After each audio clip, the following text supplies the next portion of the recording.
first? Nggak bisa ya? Bisa kan nggak? Just this row here. Yeah, great. Okay, much better. All right. My first full-time job. I started first day of work, 2001, January 2nd. And this is what I earned that year. Yeah? Earning summary according to the official W-2 form. Annual salary, $90,000. Now, I didn't get all $90,000. Taxes take a chunk of that. Do you see the taxes? Yeah, the federal income tax that's below the that's below there. So I'll talk more about that later. Fast forward to 2004.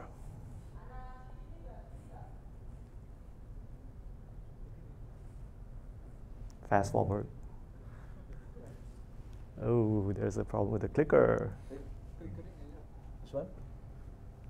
Yeah, 2004. Okay, good. All right.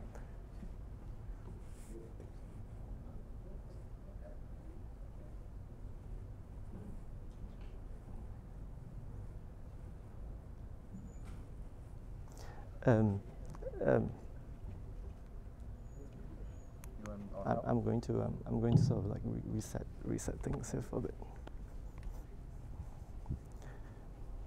I need the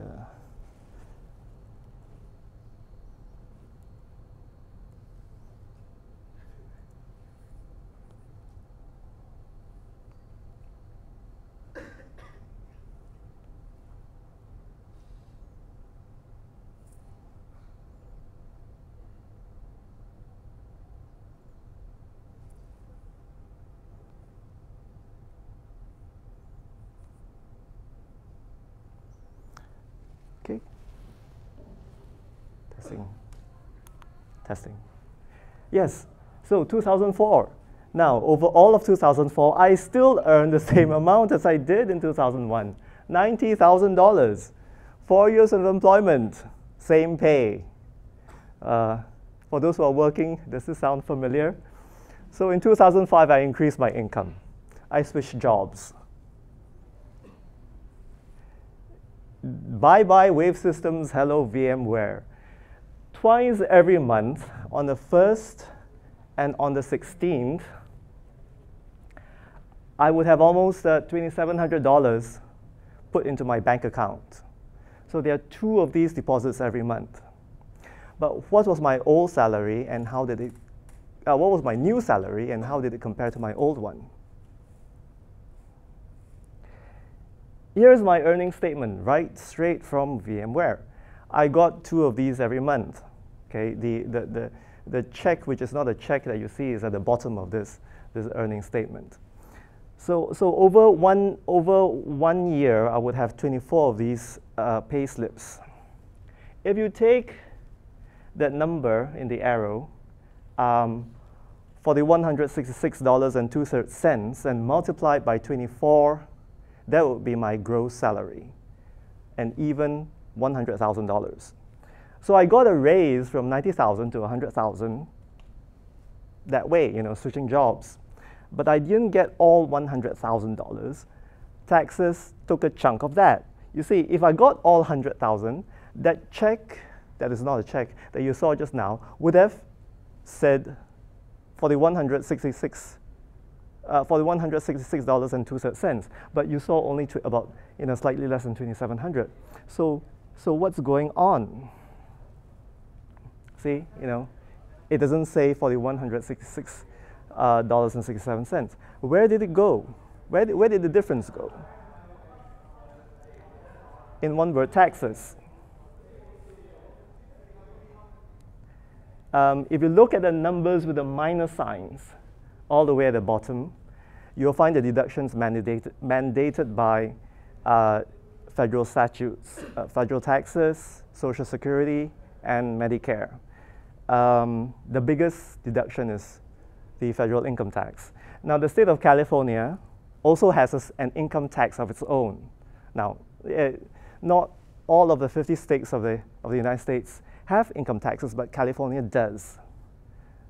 Now, I know that in Indonesia, salaries are typically talked about monthly. They are quoted monthly, and they are also net of taxes. So if you're planning to get a job in the States, you gotta remember this two big difference.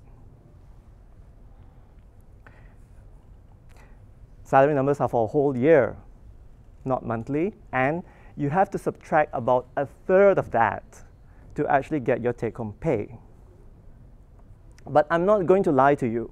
Even after taxes, $2,700 twice a month is a lot of money. And from this amount, after you spend the things that you really have to spend on, your rent, your food, and gas for the car, you have a nice chunk of surplus left.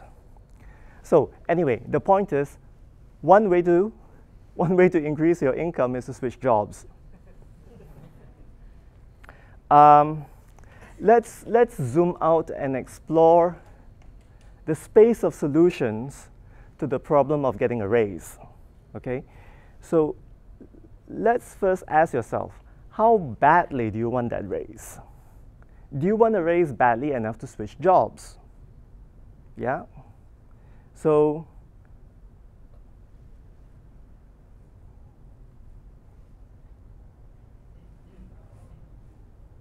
whoa, the clicker has died again. Sorry. Ooh, looks like this clicker has died again. Yeah. Oh, yes. Yeah. The thing is, I have my notes here. Oh. So the thing is that if the clicker dies, then I think what I'm going to do is mungkin apa itu, because my this guy here is here. So sorry about that.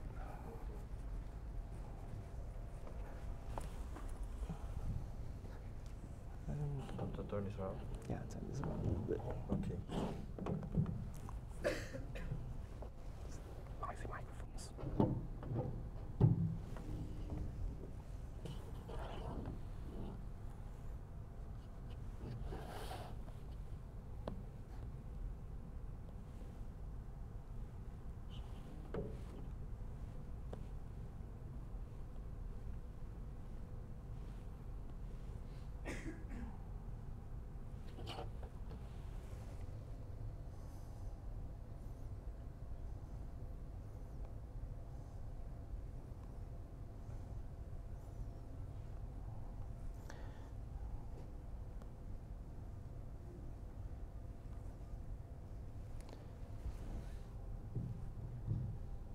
Okay.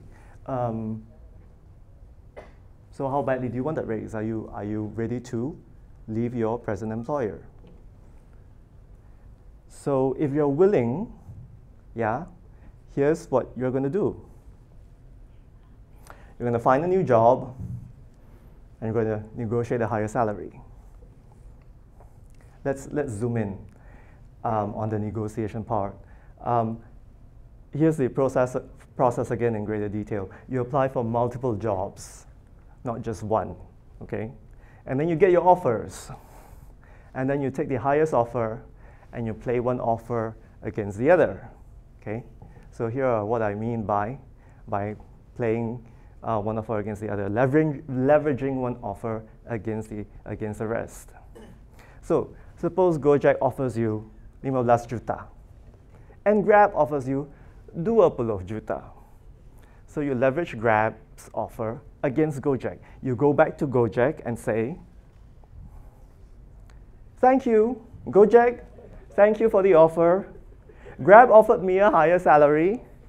If you can raise your offer to 30 juta, I'll say no to Grab and I'll say yes to you. Okay? That's what you do.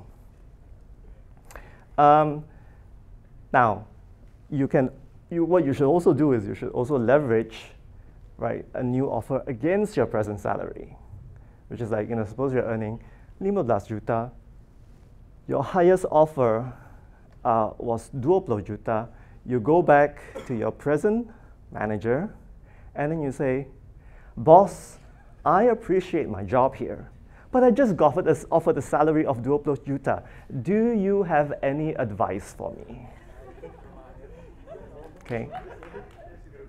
It's very important to pay attention to the phrasing of that. It's like, you don't want to like, mengugut, yeah?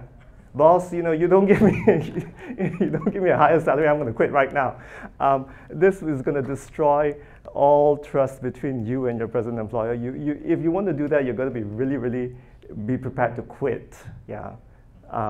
So now, but let's assume that you do it nicely, and your employer, right, wants you to stay. Okay. So suppose your boss matches the offer. Okay, so your boss says, yes, okay, all right, we want you, we'll increase your salary to 20 juta. Now, look what happens next. So your boss says, don't go, we'll match that offer. So you now leverage the new offer against the old one. Okay? I know you're all laughing, but you got to do this, because the thing is that your employers are doing this, yeah, in a different way. I'll show you what happens, because this is the part of the negotiation that you and your employers play. So your boss says, don't go, we'll match. Then you leverage the new offer against the old one, and so what you do is, you go back to whoever offered you the highest offer. You say, thank you for the offer, but my boss wants me to stay and has matched your 20 juta offer. If you increase it to 30 juta, I will go right now. That's what you say. Okay? Now, these are words you can actually use. You can, if you need to memorize them. But notice what you are not saying. Notice what you're not saying. Okay? It's quite critical. At no point in time in the negotiation are you saying you accept any of the offers that have been given you, right? Or you're not accepting, or you're not rejecting either. So whenever you get an offer, what you say is, thank you for the offer. Let me give the offer the careful consideration it deserves, and I'll get back to you in a few days. Yeah, it's very respectful, polite.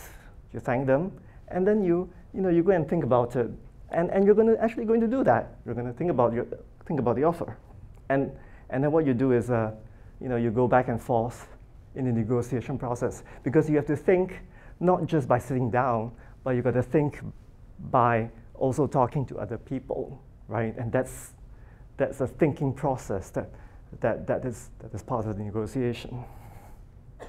I put in a red box here, so you're going to also think about very carefully if you do counter offer, right? Which means that it comes from you now. If they do come back with 30 juta, then you have an obligation to do what you said you'd do, right? And this is the example here. So we just to take the offer. If you say, okay, like you raise it to 30 juta, you take the offer. You're going to have to say you take the offer. So meaning, if this really is the your final counter offer, stick to it. The idea with the counter offer, the number that you come up with. I know these numbers are just very conveniently. Multiples of 5, yeah. The idea with the counter offer is to come up with a number that's a stretch. That's a stretch, because how HR works in big companies is that the roles, they have compensation ranges. They have just set compensation bands. And so what you want is a number that is near the maximum of that compensation band. So it's a stretch. So you don't know what those compensation bands are, but you can actually do quite a bit of market research to find out, get a good estimate if you don't know the exact number. And the aim of your negotiation is to get them to offer you something near the high end of that salary range, because what HR will try to do is they'll try to get you to accept at the lower range of the offer, lower range of that compensation band that they have. So,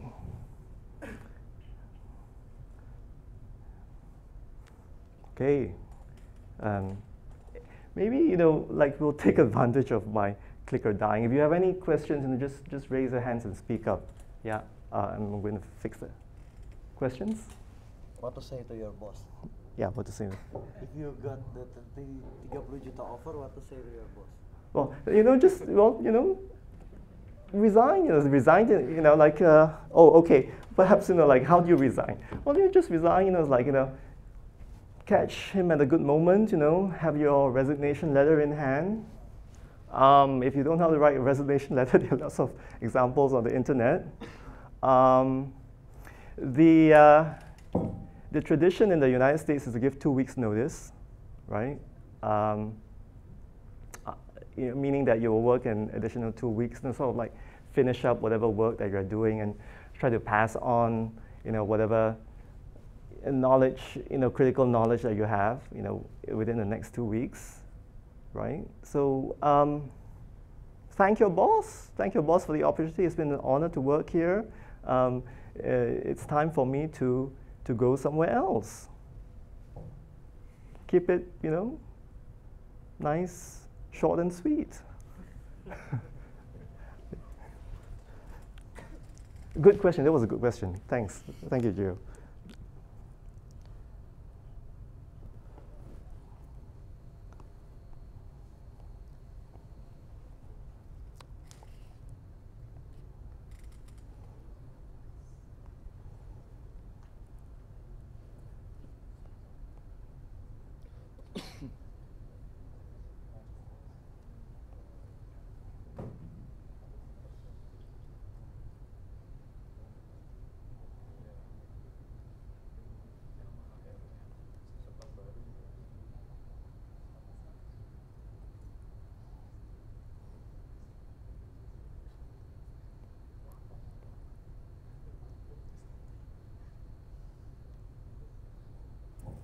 So just before we conclude this crash course on the salary negotiation, here's the do. Play one offer against the others. Let's pair up this one do with two don'ts. What do you not do in salary negotiation? Don't let your potential employer know your present salary. Don't reveal your present salary. Also, if there's a salary you're hoping to get, your target salary, don't let anyone, including your present employer, know that target salary. Suppose you're asked the question then, okay, when you're interviewing, what is your current salary? Now, how you should respond depends on whether they have decided to hire you. If they haven't decided to hire you, then and you have just started interviewing, right? Or they give you a form right at the beginning and ask you, fill out the form, like, what's your current salary?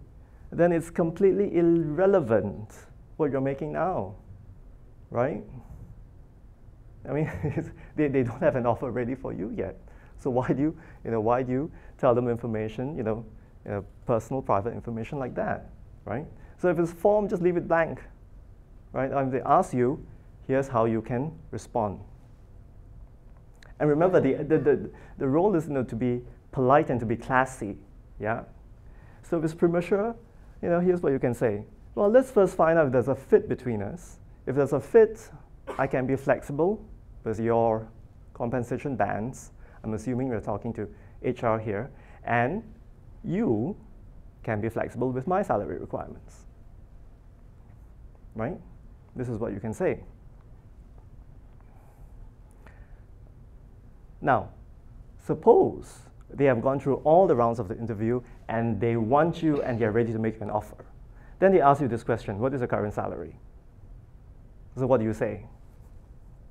What you do is you answer a different question. You don't answer the backward-looking question, which is like, what is your current salary? You answer the forward-looking question of, what are your salary expectations? But remember what I said earlier? I said, don't reveal your salary expectations. So how do you answer this, this question? Here's what you say.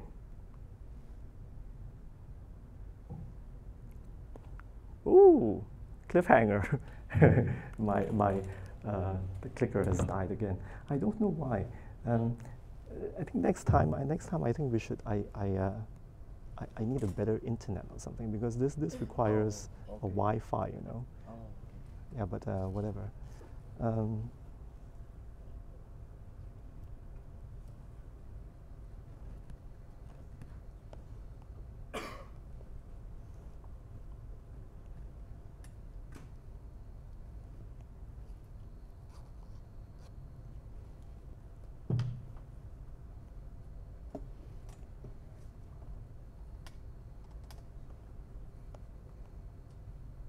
I think many people wants to practice right away. Many people wants to try this technique right away. Really? Okay, good. There was supposed to be a kind of a live demo, but we don't have time. I mean, it's sort of like it's just a live practice session, but we didn't have time. Okay, we're back in business.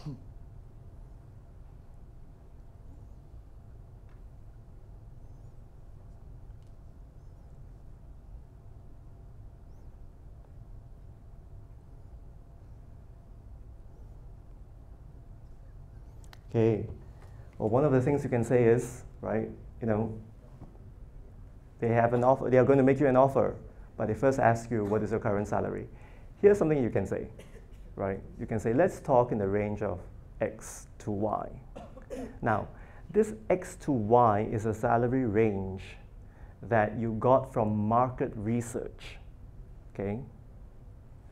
Market research for the position they're hiring.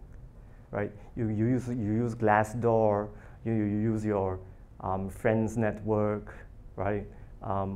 Whatever you know about the employer you're trying to get a job with.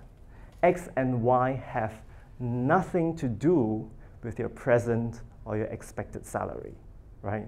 X and Y need to be anchored on facts, yeah, and not about you. It's not about you. What you can also say is, what is your current salary? Well, companies that need my skills pay salaries from X upwards, okay? So now if you don't have Y, this is an even better answer, right? You can just say, I know that they pay from, 10 juta upwards. And finally, the last model response I'm giving you tonight, this actually answers the original question, which is that, what is your current salary? Answer, my previous salaries are irrelevant. Yeah, what matters now is my ability to grow your company. It truly is. What matters now is my ability to grow your company. How much is that worth to you? Yeah? So these set expressions are magic. They really do work. I actually use them when I interviewed at VMware. So by using them, VMware did make me an offer without my having to reveal either my present or my old wave salary or my expected salary. So if you need to, go ahead and memorize these expressions. But it turns out that VMware has a very sharp HR team, because what happened was this. I was talking to the VMware HR guy, and he asked, what's your current salary? I said, I'd like to see what I'm worth to you, right? Which is an abbreviated version of the last one. I'd like to see what I'm worth to you. And the HR guy at VMware guessed I was making 90,000. Like, how did he know that? Yeah? So, it turns out that if you're not an American citizen and you're hired on an H-1B visa, you're at a kind of a salary negotiation advantage because all H-1B salary numbers are publicly available information.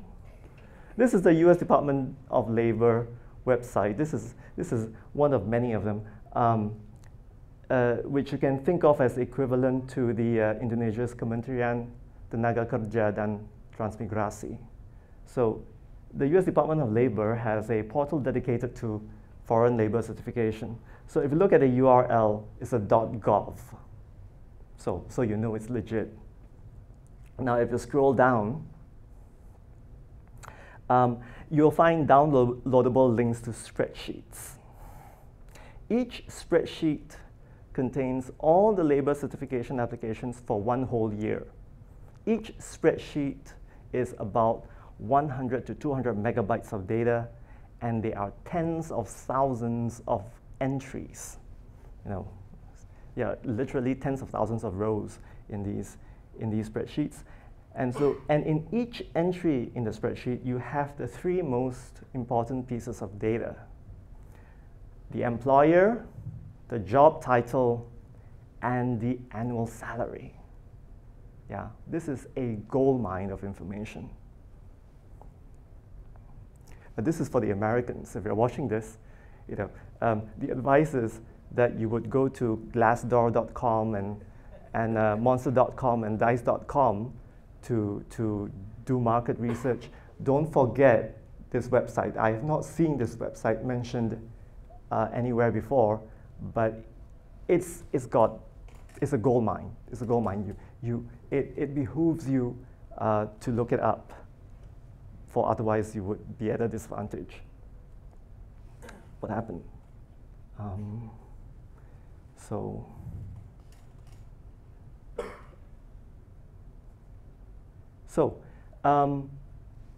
The data goes back to the data goes back to 2008. So to look at the older data, you have to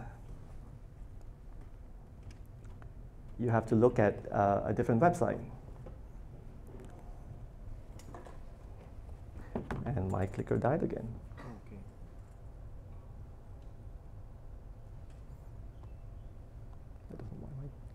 I don't know why my clicker keeps dying.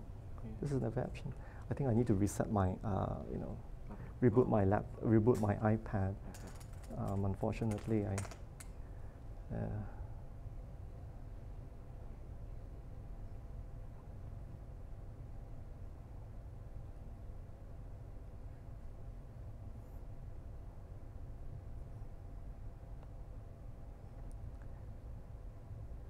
So for older data, you have to go to a different website. You have to go to flcdatacenter.com. This is where the archives are held. And if you scroll down,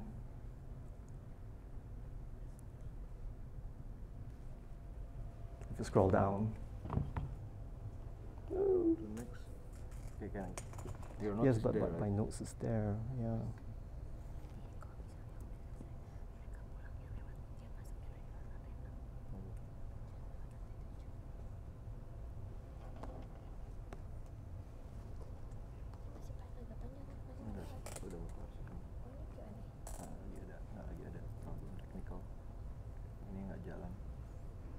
Yeah. Is it working? What I'm going to do is I think I'm going to really reset my. This one? No, it's not. It's something to do with my devices. So while I'm resetting the gadgets here, does anyone want to talk about the salary negotiation? I mean, is that what your experience with salary negotiation is here in Indonesia? I believe that there are some differences, and it's not just about like salary numbers and stuff like that, but the culture of salary here is, yeah. Anyone? Yes, Brother Taufik.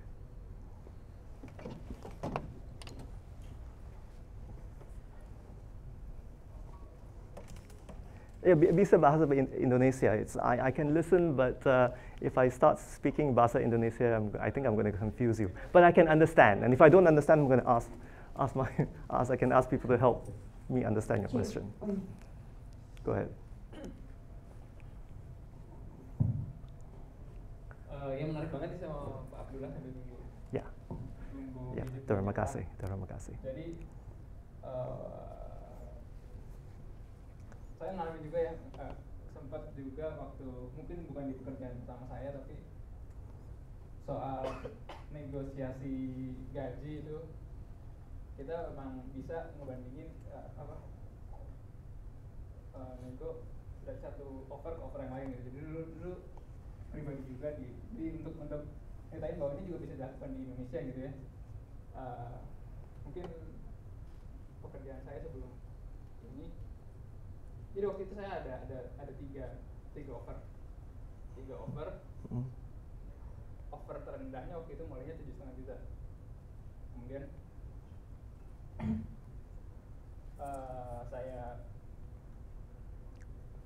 ada yang lebih tinggi, paling tinggi antara 7,5 juta sampai 10 juta. Itu saya nego-nego sampai akhirnya offer yang paling tinggi itu bisa sampai 20 juta. Jadi dari offer 7,5 juta sampai offer 20 juta. Nah tapi ya itu tadi kata Pak Abdullah, kalau udah bilang saya bakal ambil di angka sekian gitu ya, kita sebagai ya ethically kita keep word kita lah. Jadi akhirnya waktu itu walaupun ada yang nawarin sampai 20 juta, saya ambil yang offer saya yang counter offer saya yang terakhir gitu. Jadi walaupun masih di bawah 20 juta. Yeah, thank you for your share, Brother Taufik. Yeah. Okay. So, you want me to go on? Yeah. Yes. Okay. All right. Okay. So the older data is archived here. So if you scroll down, this older data actually goes back to 2001. So I was hired by Wave in 2001. So let's see if my salary is there. Here's the file, the link. You download the link, and the files are. I've already unzipped the file for you. Notice the word fax in the file name. Now that's going to be important. That's going to be important to what I'm going to show you right now. So you search for Wave Systems, and grab for security engineer. And that was what was hired, the official title at Wave Systems, security engineer, security software engineer, right? I mean that's the idea. So do a line count, and there are 7 entries, and about half of them are denied. Now, of the 7 entries, 3 of them are denied. So what's going on? But if you look at the start dates on all these applications, they're all almost the same. March 15th, 2001, except one. One of them says February 15, 2001. So all the applications look like it's really just for one person. The February is probably like a typo, right? Yeah, huruf 3 itu sangat dekat dengan huruf 2. So, and it turns out it is. All these 7 applications is just for one person, the one in front of you. And finally, the jackpot, the salary column. Look at that, 90,000. It's there. It's publicly available.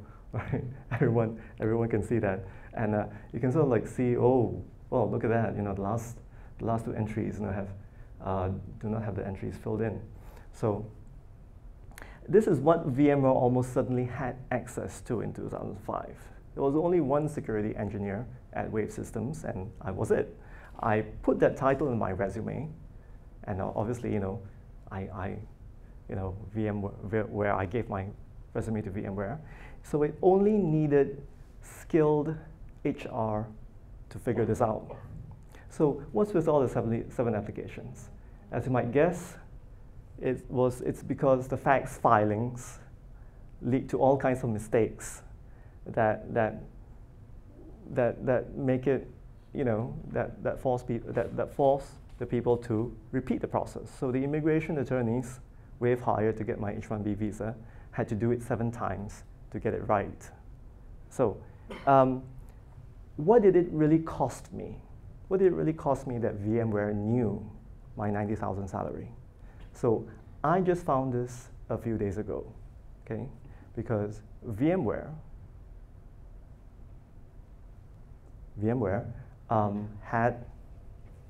had their filings online as well. So let's look at that.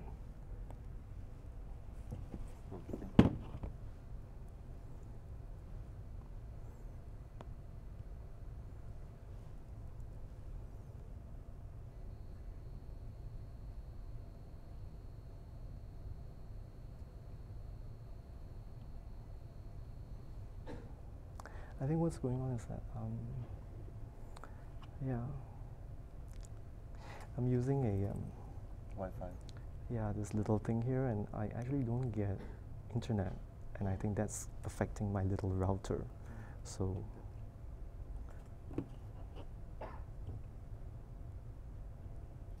Yeah, the internet is pretty bad here.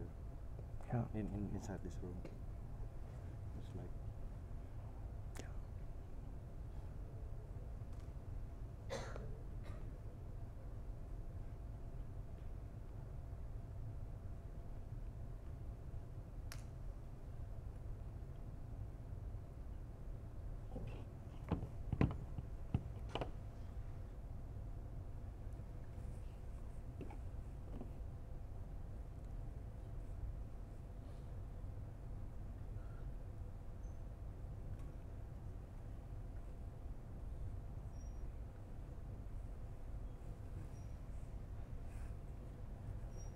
so this is, let's download the file from the first website, the .gov website, and this is the H1B e-file for fiscal year 2005. Let's look at the 2005 database, the year when I moved to VMware. Notice it doesn't say eFax anymore, it says e-file. So my new title at VMware, Senior Member of Technical Staff.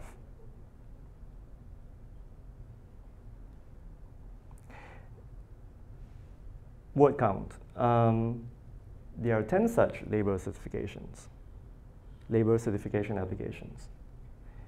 All of them were approved, unlike the ones that you saw at VMware. And the start dates are all different. There are no duplicates. Yeah, so that means we are really looking at 10 different people. And here are all the 10 salaries sorted.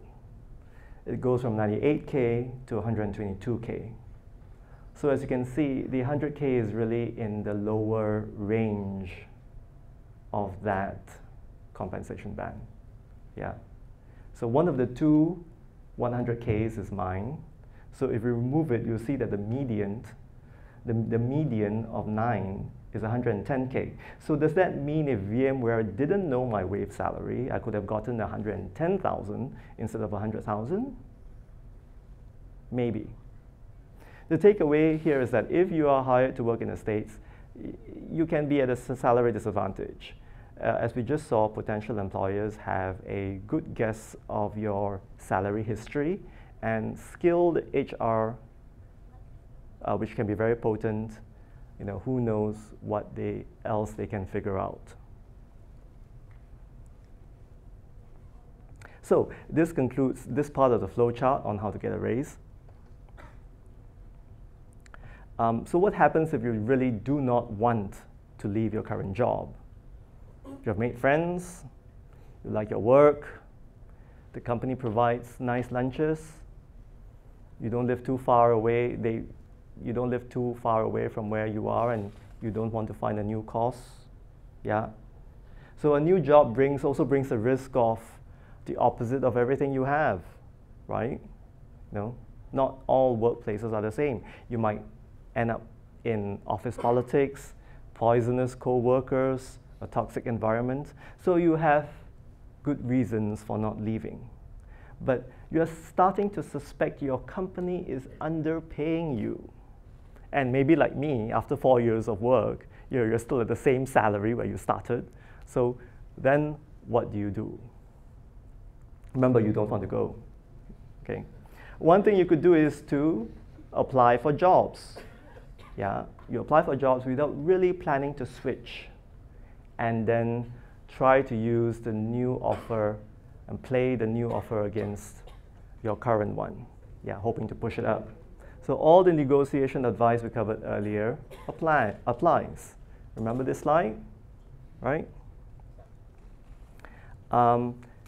Same diff, right? Boss, I really like working here, but I just got offered a salary 5 juta higher than the one that I'm making. What should I do? Yeah, from the get-go, that last question, right? You really want to bring your manager around to your side. You're not being adversarial, right? It's like you're bringing a kind of shared problem together with your manager and see if you can figure it out together.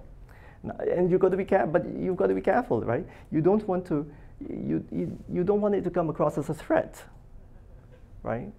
Or as a betrayal of the trust that your employer has put in you, right? Otherwise, you're not going to work there for long anymore.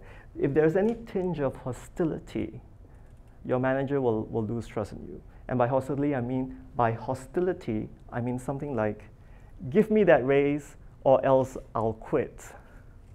Yeah, that's a threat, right? Right. That immediately puts your manager on the defensive. You are now, on two sides of two opposing sides of a game. So, in some companies, this strategy of getting a raise doesn't work. Why? These companies have a no counter offer policy. Why is that? Why do they not give out counter offers? Because the way they justify it to themselves is they have a place of regular performance reviews. Those performance reviews are supported by market research, and they feel they already have the most competitive salaries in the market. Okay, so this is not going to work. So unless you're an employee, absolutely critical to the company, you won't get a raise this way, because they just won't counter offer.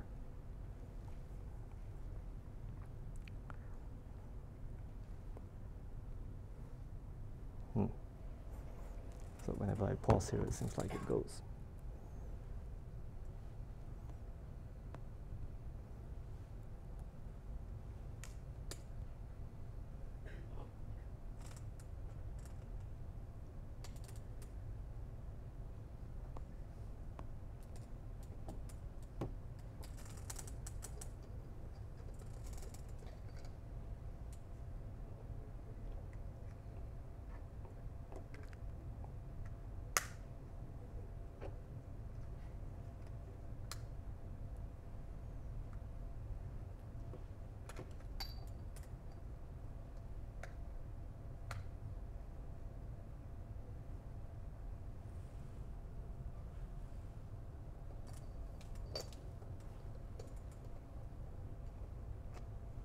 So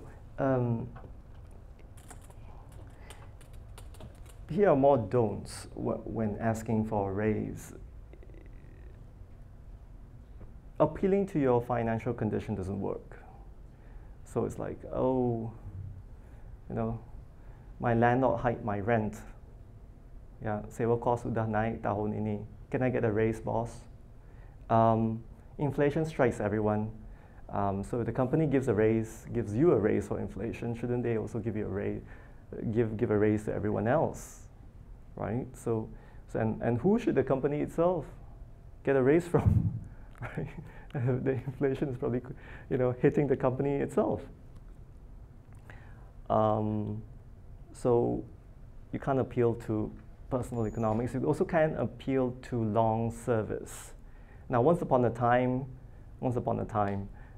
an employee, as he or she gets older, they automatically went up in seniority and promotion and pay raises. But in these days of market competition, you know, companies go belly up because of disruptive technologies. And so you cannot count on years of service alone to get promoted and to get a pay raise. So if you say to manager, I've been here many years, but I never got a raise. I want one now.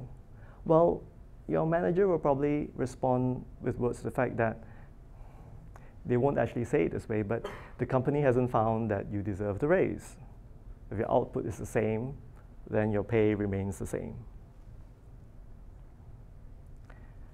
And the final don't is, you know, don't compare yourself to others. You know, suppose you find out that your salary of a co-worker is more than yours. So you're pissed off, you confront your manager and say, how can this happen? How come, you know, this guy or this lady gets more than me? Your manager will typically respond that, you know, salaries are different for different reasons. You know, your co-worker may be taking on responsibilities, more responsibilities that you don't see, or their productivity is greater. It's also something that you don't see. So generally, if you ask for a raise in any of these ways, a good manager will be able to say no to you in a nice professional way so that you don't lose face. But you will take a hit on your reputation because you'll come across as naive, and that's okay if it's your first job, yeah? And you could also come across as immature, right? Which is also okay if it's your first job. So, so as you can see, if you absolutely do not want to leave your current employer, it's harder to negotiate for a raise. But there's another thing you can do. And this other thing you can do is to not directly ask for a raise, but to ask for more work. Now, here I don't mean taking overtime, like working weekends or working a double shift, right? That's for people who work in factories.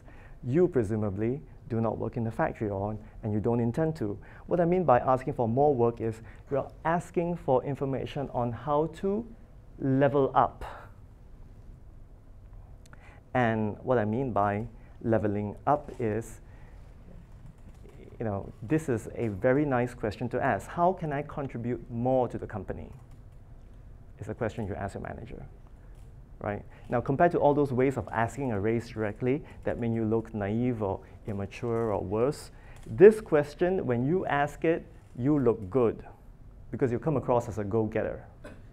And you carry yourself as someone with zest and fire and energy to get things done and to do more for the firm. And you communicate yourself as a professional, right? Who does not feel entitled to more money, but who wants to earn that right of higher compensation. So now obviously you won't get the raise right away. Your manager will typically discuss with you additional responsibilities that you can take on and that you can take on to demonstrate that you do have the ability to contribute to the company, yeah, in more meaningful and valuable ways. So if you do good work, then when your performance review comes around, you should expect to see a bump in your salary, right? Possibly even a promotion. This is the professional way of working toward a raise together with your employer as a partner, not as an adversary.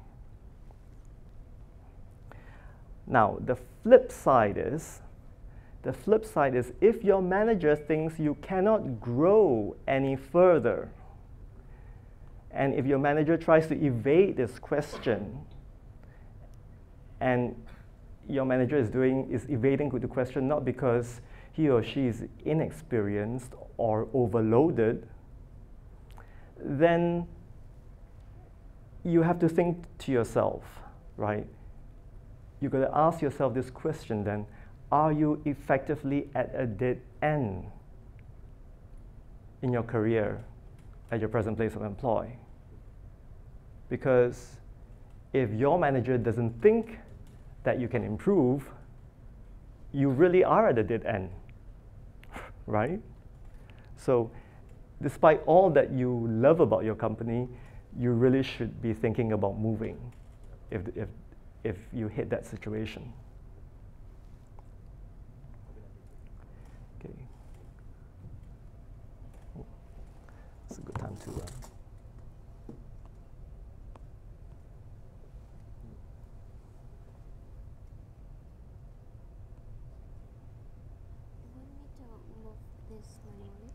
I have my notes here, so I have, I'm sort of like,